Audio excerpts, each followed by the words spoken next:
오늘 예배당에 나오셔서 예배드리고 있는 우리 성도들을 축복합니다.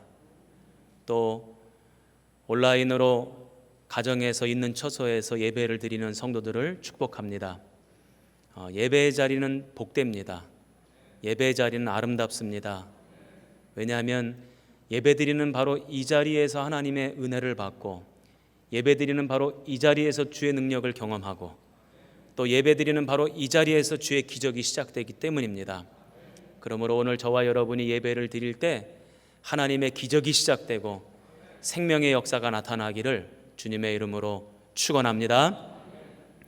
하나님을 믿는 사람과 믿지 않는 사람의 차이가 무엇일까? 특별히 우리가 인생을 살아가면서 삶의 자리에서, 생활의 모습에서 믿음이 있고 없고의 차이가 어떻게 나타날까? 이런 생각을 한번 해보았어요. 근데 분명한 차이가 있는 것은 어떤 사건이나 상황을 바라볼 때 믿음이 있는 사람과 믿음이 없는 사람이 바라보는 관점과 태도가 완전히 다르다는 것입니다. 예를 들자면 요즘 우리는 코로나 바이러스를 경험하고 있죠.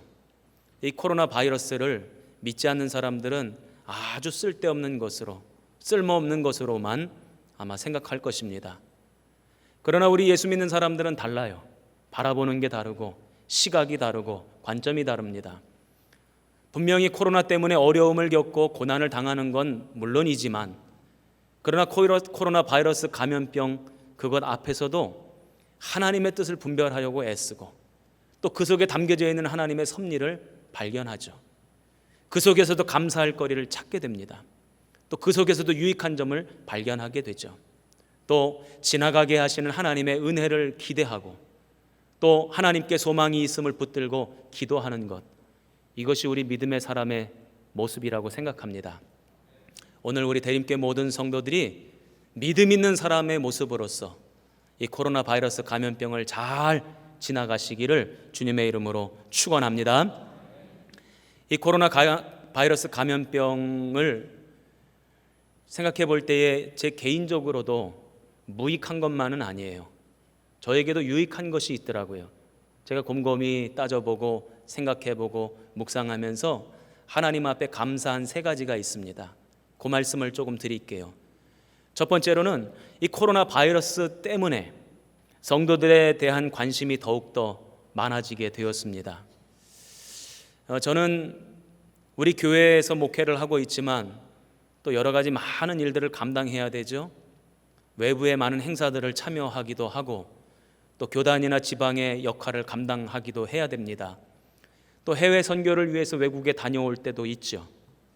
올해 같은 경우는 우리가 성지순례를 계획했잖아요. 그런데 성지순례를 가지를 못했어요. 성지순례를 갔다 와야 될 때도 있어요. 또 다른 지방이나 교회에서 저에게 연합부흥성회나 또 교회 자체적인 부흥의 강사로 와달라고 하는 요청도 있죠. 그런데 그 모든 기타 등등의 일정들이 다 취소가 됐어요. 밖에 나가는 일정들이 다 취소가 된 거예요. 그러니까 제가 교회에만 있게 되잖아요. 이 교회에 있으면서 하나님 앞에 제가 기도를 했습니다. 하나님, 제가 교회에 있으면서 어디에 더 힘을 쏟고 어디에도 마음을 더 두어야 될까요? 그때 주님이 저에게 주신 음성이 있습니다. 잠언 27장 23절입니다. 내 양떼 형편을 부지런히 살피며 내 소떼에 마음을 두라. 저에게 양이 누구예요? 우리 성도들이잖아요. 저에게 소가 누굽니까? 우리 성도들이잖아요. 하나님께서 우리 성도들에게 더 마음을 쓰고 더 관심을 갖고 더 열심히 성도들을 위해서 기도해라 하시는 음성이구나 하고 깨닫고는 그 이후로 우리 성도들을 위해서 그전보다 더 열심히 기도하고 있습니다. 그것이 저에게 유익이에요. 하나님 앞에 감사할 수 있는 대목입니다. 그러다 보니 두 번째로 하나님 앞에 또 감사할 수 있는 것은 하나님과의 관계가 그전보다도 더 밀접해지고 친밀하고 더 가까워진 것 같아요. 그러다 보니 기도할 때도 기도가 더 깊어지는 것 같아요. 그걸 요즘 제가 느끼고 있어요. 예전에도 그랬지만 요즘은 더군다나 우리 성도들 위해서 기도하고 한국교회 위해서 기도하고 또 우리 대림교회를 위해서 기도할 때 눈물이 그렇게 나와요. 이 눈물이 나온다는 건 은혜가 있다는 얘기 아니겠습니까? 하나님이 저에게 부어주시는 은혜가 그만큼 크고 깨닫게 하시는 은혜가 더욱더 크고 또 교회를 사랑하는 마음이 더 커지게 하시는 것 같아요. 그게 저에게 유익이고 하나님 앞에 감사할 수 있는 대목이었습니다. 마지막으로 이 코로나 바이러스 때문에 지금 이 시대는 어떤 시대인가를 분별할 줄 아는 마음이 생겼다는 거예요. 그전에는 바쁜 일정 때문에 그저 밀려가고 쓸려갈 때가 많았던 것 같아요. 때가 되면 해야 하는 교회 안에 사역들이 있지 않습니까? 봄이 되면 신방 다녀야 되고, 여름에는 여름 행사 참여해야 되고, 또 단기 선교 가야 되고, 여러 가지 교회 행사와 프로그램들 그저 쓸려가듯이 밀려가듯이 그 일을 행할 때가 많았는데, 이제는 그게 다 정지가 되고 나니까 정말 이 시대를 향한 하나님의 뜻이 무엇인가, 하나님의 계획이 무엇인가, 우리가 지금까지 무엇을 놓치고 왔는가, 우리가 무엇을 더 중요하게 여기고 무엇을 붙잡아야 되는가, 이것을 점점 더 생각하게 돼요.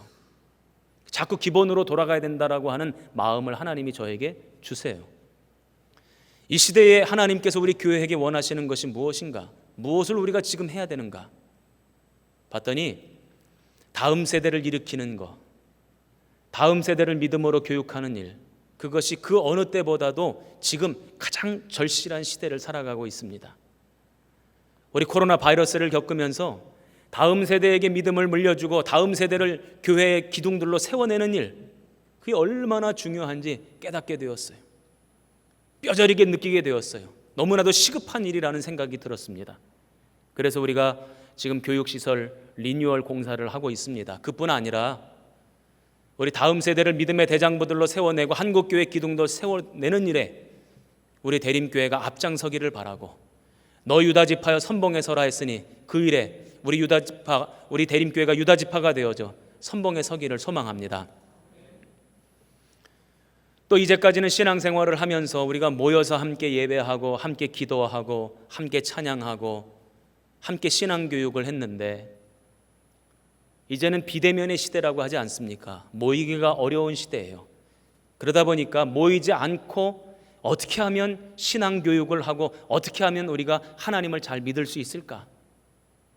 보니까 온라인이 중요한 시대, 영상과 미디어가 중요한 시대를 살아가고 있어요. 그것을 활용해서 신앙교육과 신앙생활을 해야 되는 때가 온 겁니다. 그래서 우리 교회가 이 일에 있어서도 뒤처지면 안 되겠다. 영상과 미디어와 온라인을 활용한 신앙생활, 신앙교육, 이 일을 함에 있어서 우리 대림교회가 앞서가야 되겠다. 다른 교회들을 이끌고 가는 교회가 되어야 되겠다. 우리 교회는 다른 교회들을 지키고 보호하고 세워가야 할 의무가 있는 교회 아닙니까? 그 일을 위해서 우리 다른 교회들을 우리가 돕고 협력해야 되겠다 하는 그런 생각을 합니다. 이런 것들을 깨닫게 하신 것이 저는 하나님의 은혜라고 생각하고 또 제 개인적으로 감사할 거리라 생각합니다. 바라기는 우리 성도들도 이 일을 위해서 함께 기도해 주시고, 또 여러분의 인생과 가정 가운데도 감사할 제목이 무엇인가 발견하시고 하나님 앞에 감사할 줄 아는 우리 대림교회 모든 성도들 되시기를 주님의 이름으로 축원합니다. 오늘 말씀은 우리가 코로나 바이러스 감염병을 성경의 관점에서 어떻게 바라보아야 할 것인가에 대해서 함께 은혜를 나누고자 합니다. 또 이런 상황 속에서 우리가 하나님 앞에 구해야 하는 은혜는 무엇인가, 이것을 조금 한번 살펴보려고 해요. 여기 앞에 있는 담임 목사가 오늘 설교를 하면서 이렇게 설교했다고 한번 생각해 보세요. 코로나 바이러스 감염병은 하나님이 주신 재앙입니다. 만약에 이렇게 설교했다고 한번 생각해 보세요. 그러면 여기 계신 분들 가운데 마음이 불편하실 분들 굉장히 많을 겁니다. 우리 교인들뿐만이 아니라 아마 내일 신문기사 실릴지도 몰라요. 어느 교회 담임 목사가 코로나 감염병 하나님이 주신 재앙이라고 설교했다. 아마 대서특필 될지도 모릅니다. 그래서 제가 오늘 이 시간에 이 감염병을 하나님이 주신 재앙이다 이렇게 설교는 못합니다. 그러나 한 가지 한번 생각해 보십시오. 그렇다면 이 감염병이 하나님과 무관한 것인가? 하나님과 전혀 관련이 없는 것인가? 여러분 그렇습니까? 하나님과 무관한 것입니까? 관련이 없는 것입니까? 그렇지 않아요. 왜냐하면 우리가 믿는 하나님은 온 우주를 주관하시는 하나님이시고 온 만물을 관장하시는 하나님이시기 때문입니다. 그래서 우리 인생에 펼쳐지는 그 어떤 일일지라도 작은 것이든 큰 것이든 하나님 안에 있지 않은 것은 단 한 가지도 없다는 거죠. 그 모든 일이 다 하나님 안에 있어요. 좋은 일일지라도 하나님 안에 있고 좋지 않은 일일지라도 하나님 아래 있다는 것입니다.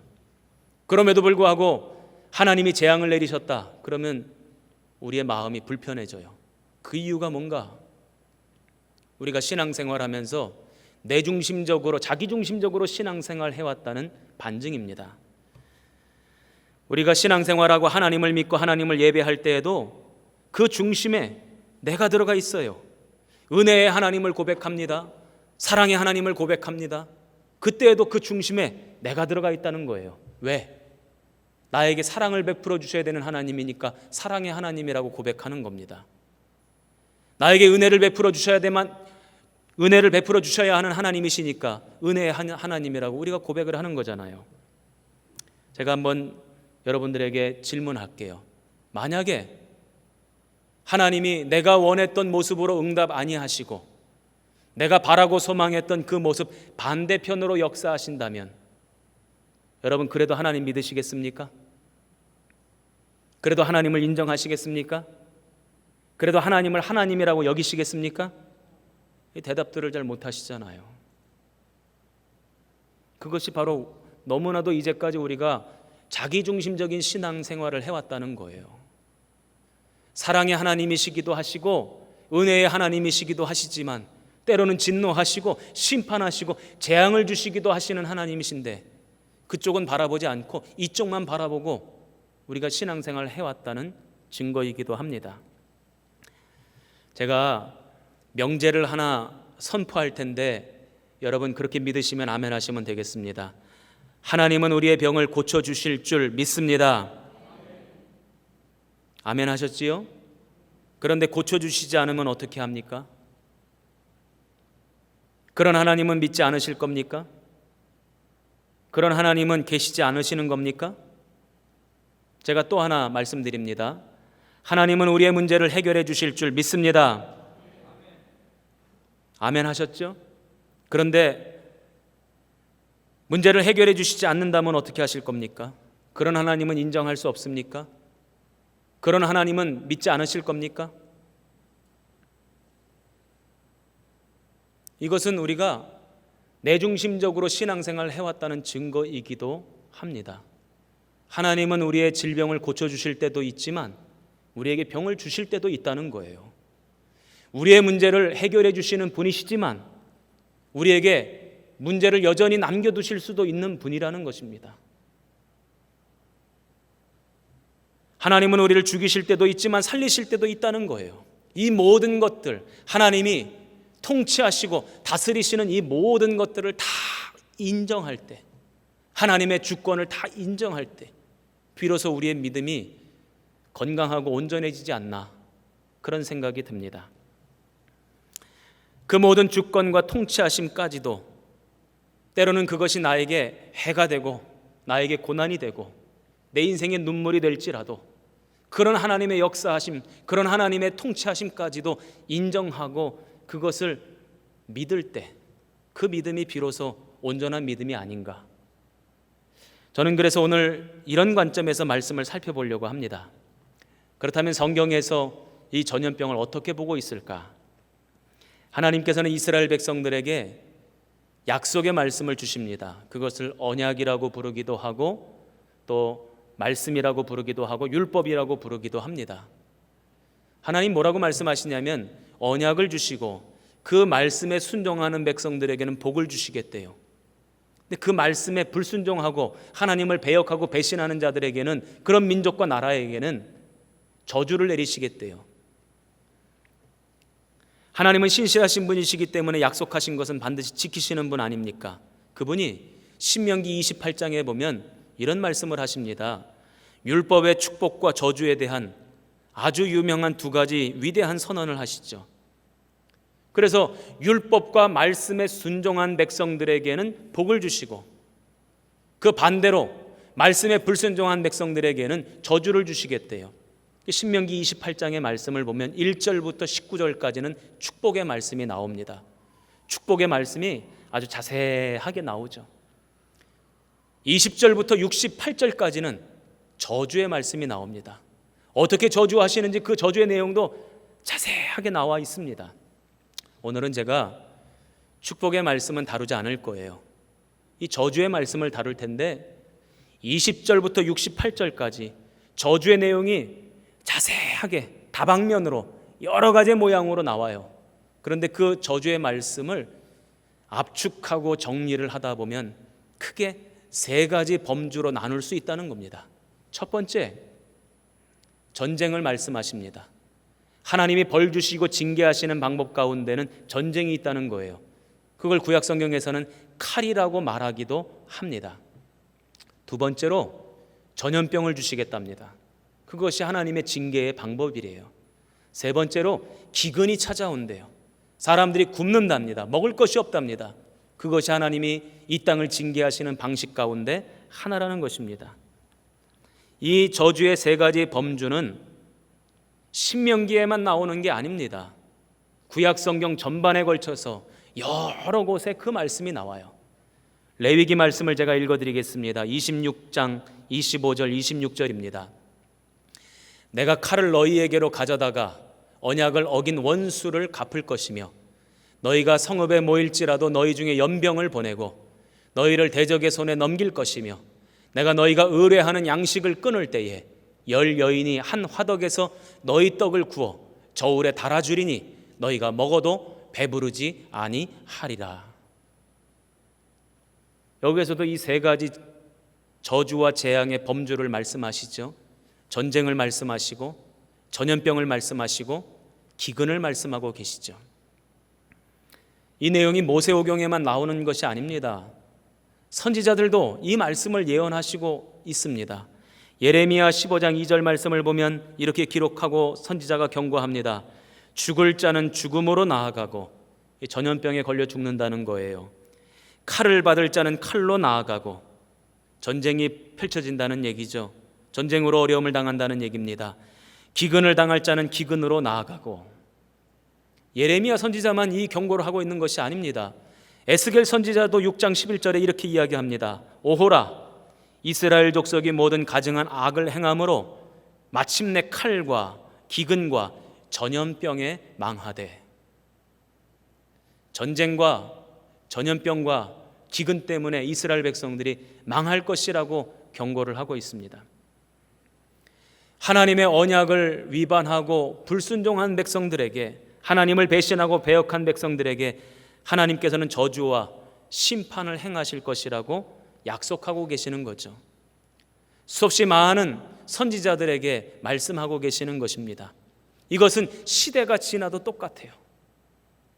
모세에게 말씀하셨던 하나님, 그 하나님 말고 예언자들에게 말씀하셨던 하나님, 그 시대가 많이 지났음에도 불구하고 똑같은 것들을 얘기하고 있다는 것입니다. 왜요? 거의 판에 박힌 듯이 똑같은 저주의 세 가지 범주를 말하는 이유가 무엇입니까? 경험을 통해서 알게 된 거예요.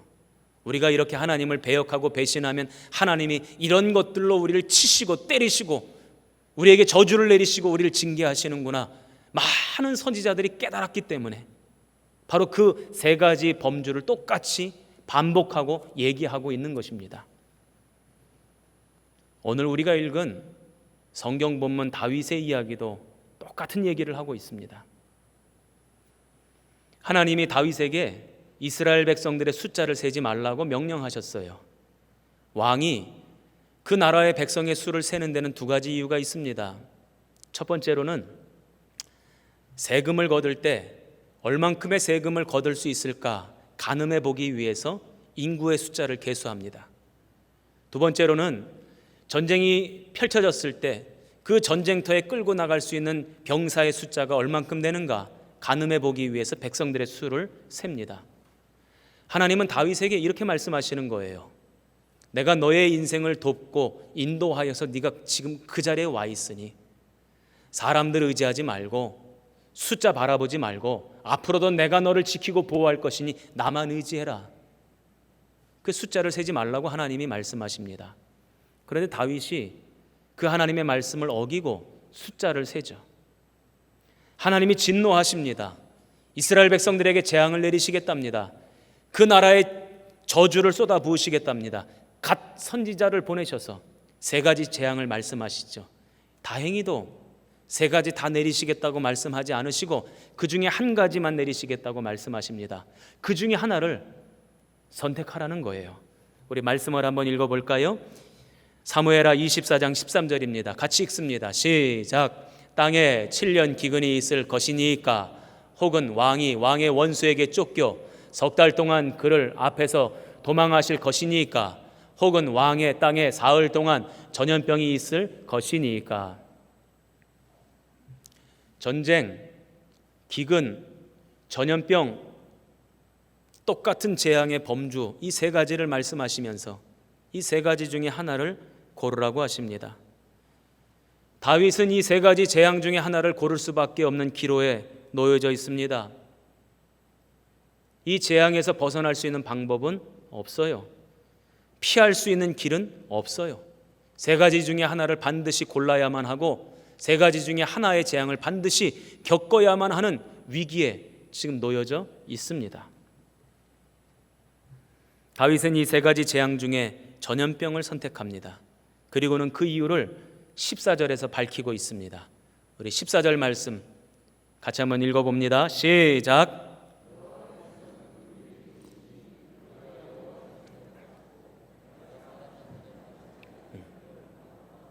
아멘. 전염병을 선택한다는 말은 없어요. 그런데 이렇게 표현하고 있죠. 사람의 손에 빠지는 것을 원하지 않고 하나님의 손에 빠지는 것을 원합니다. 이 이야기를 합니다. 이 이야기가 전염병을 선택했다는 얘기예요. 왜냐하면 기근, 전쟁, 우리가 전쟁을 겪어봐도 알고 기근을 겪어봐도 알겠지만 전쟁과 기근은 어떤 특정한 계층이 더 큰 고통을 당하게 됩니다. 어떤 사람들은 그 고통을 당하지 않을 수도 있어요. 그러나 전염병은 지위 고하를 막론하고 많이 가지고 적게 가진 것을 상관하지 않고 누구에게나 동일하게 다 내리는 재앙이죠. 그래서 다윗은 그것을 하나님이 직접 형벌을 내리시는 것이라고 생각했어요. 나머지 두 재앙은 사람을 통해서 오는 재앙이라고 생각했는데 전염병은 하나님이 직접 내리시는 형벌이라고 생각한 것입니다. 그래서 하나님이 직접 내리는 형벌, 그것을 선택하겠습니다. 이렇게 이야기를 합니다. 그렇다면 다윗이 세 가지 형벌 가운데, 재앙 가운데 하나님의 직접적인 형벌을 받는 것이 낫겠다, 이렇게 생각한 이유가 무엇일까? 바로 그 14절 서두에 그 이유가 나옵니다. 한번 열어봐 주시기 바랍니다. 자, 우리 같이 읽겠습니다. 시작. 다시 한번 큰 목소리로 읽어봅니다. 시작. 여호와께서는 긍휼이 크시니. 전염병을 어쩔 수 없이 선택해야 되지만, 피해갈 수 없고 비껴갈 수 없는 상황이지만, 어쩔 수 없이 전염병을 선택해야 되지만, 그러나 전염병을 선택할 수밖에 없었던 다윗의 이유가 그 앞에 기록되어져 있는데, 여호와께서는 긍휼이 크시니, 긍휼이 크시니라고 하는 이유를 대고 있어요. 이 긍휼이라고 하는 단어는 히브리어로 헤세드입니다. 한번 따라해 보세요. 헤세드. 이 헤세드라는 말은 또 다른 말로 이렇게 번역이 될 수 있습니다. 자비, 은혜. 하나님께는 자비가 크시니, 하나님께는 은혜가 크시니, 하나님께는 긍휼이 크시니, 그러니 전염병을 선택하겠다는 거예요. 이게 무슨 뜻일까? 하나님께는 긍휼이 크시고 자비가 크시니까 전염병을 선택하겠다, 지금 이 얘기를 하는 것이거든요. 그러면 그 긍휼이 크시니 이게 도대체 무슨 뜻일까? 이 헤세드라고 하는 단어를 성경 다른 곳에는 이렇게 표현하고 있습니다. 사무엘하 22장 51절입니다. 표준 세번역 성경으로 읽어드립니다. 다윗과 그의 자손에게 한결같은 사랑을 영원무궁하도록 베푸시는 분이십니다. 여기서 한결같은 사랑이 헤세드예요. 다윗이 하나님께는 한결같은 사랑이 있기 때문에 전염병을 선택하셨다는 겁니다. 한결같은 사랑이 있으신 분이시기 때문에 그 나머지 세 개 중에 전염병을 선택했다는 거예요. 그래도 잘 이해가 안 되죠. 이게 무슨 뜻인지. 그것을 아주 정확하게 다윗이 시로 만들어 놓은 곳이 있어요. 시편 103편 9절 10절입니다. 이것도 표준세 번역 성경입니다. 두고 두고 꾸짖지 않으시며 노를 끝없이 품지 않으신다. 우리 죄를 지은 그대로 갚지 않으시고 우리 잘못을 저지른 그대로 갚지 않으신다. 다윗은 하나님에게 자비가 있다고 생각했고 그 자비는 한결같은 사랑인데 그 한결같은 사랑은 어떤 사랑이냐 봤더니 두고 두고 꾸짖지 않으시는 사랑이래요. 노를 끝없이 품는 그런 사랑이 아니라는 거예요. 끝없지 않게 품으신다는 거예요. 우리가 때로는 잘못을 저지르고 실수를 해서 하나님 앞에 혼나고 재앙을 당하고 진노를 경험할지라도 하나님은 그것을 언제든지 되돌리실 수 있는 분이고 걷어가실 수 있는 분이고 그 재앙과 진노를 약하게 하실 수도 있는 분이라고 하는 그 사실을 다윗은 의지하겠다, 그 얘기죠. 다윗은 재앙이 벌어지는 상황을 어찌할 수는 없었습니다. 그것은 하나님의 주권입니다. 여러분 믿으십니까? 하나님의 통치하심입니다. 하나님이 세상을 다스리시는 방식입니다. 그것을 가지고 피조물이 왈가왈부할 수 없습니다. 하나님은 우리에게 때로는 은혜를 주시고 복을 주시고 좋은 것을 주실 수도 있지만 하나님은 때로는 우리에게 태풍을 주실 때도 있고 지진을 주실 때도 있고 전염병을 주실 때도 있다는 것입니다.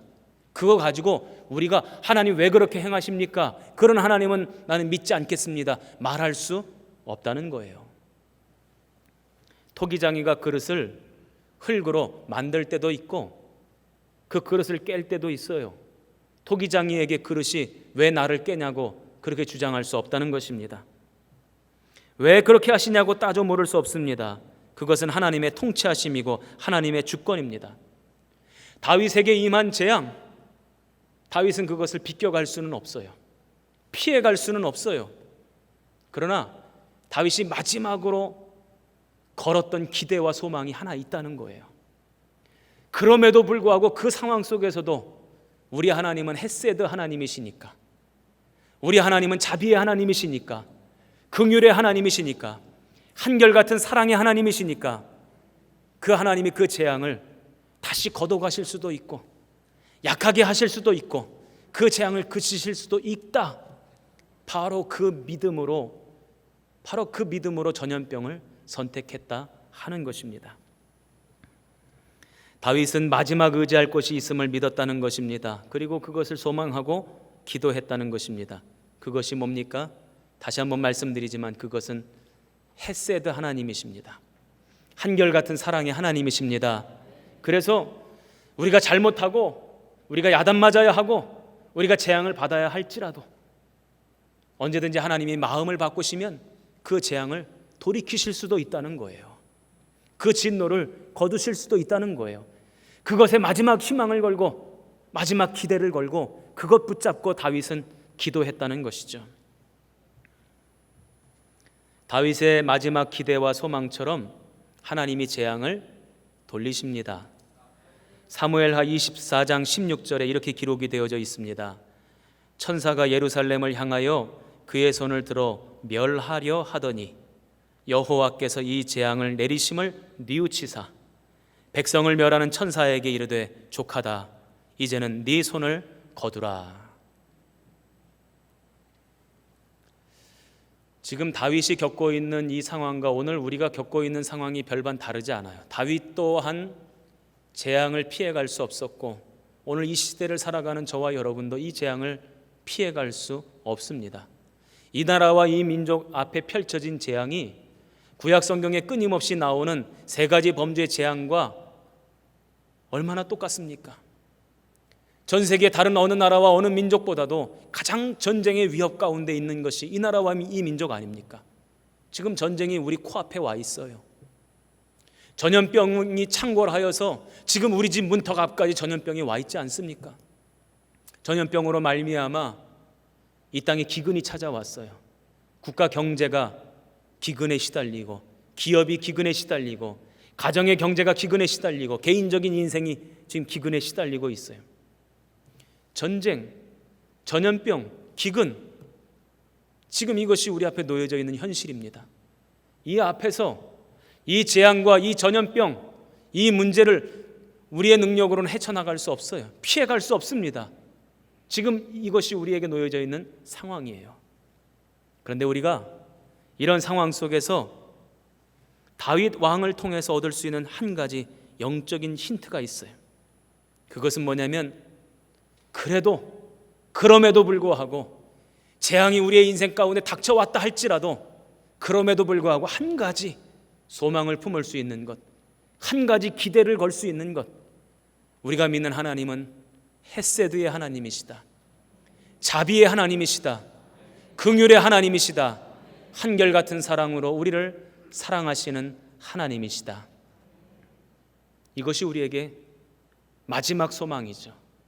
우리가 붙들어야 될 마지막 기대입니다.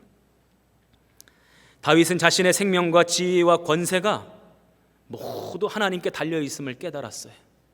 그러니까 그 모든 것들을 다 주님께 맡겨드렸어요. 오직 한결같은 그 주님의 사랑만 의지하며 그것만 붙잡겠다고 지금 그 신앙 고백을 하고 있는 거예요. 오늘 저와 여러분이 무엇을 붙잡을 수 있습니까? 무엇을 의지할 수 있습니까?